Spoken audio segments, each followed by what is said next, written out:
एक लड़की ने अपने पिता से पूछा, मैंने आपको कभी रुलाया है क्या? पिता ने कहा, हाँ।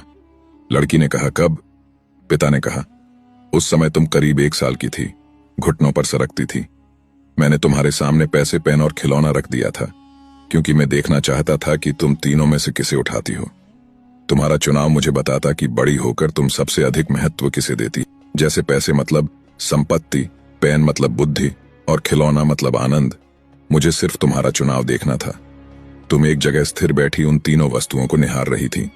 मैं तुम्हारे सामने दूसरी ओर खामोश बैठा तुम्हें ही देख रहा था। तुम घुटनों और हाथों के बल सरकती।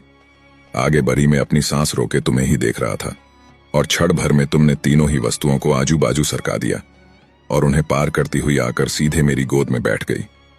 मुझे ध्यान ही नहीं रहा कि उन तीनों वस्तुओं के अलावा तुम्हारा एक चुनाव में भी तो हो सकता था। भगवान की दी हुई सबसे अनमोल धरोहर है बेटी। किसी पिता ने क्या खूब लिखा है, हमें तो सुख में साथी चाहिए, दुख में तो मेरी बेटी अकेली ही काफी है। वीडियो पसंद आया हो तो एक शेयर जरूर से करें। धन्यवाद।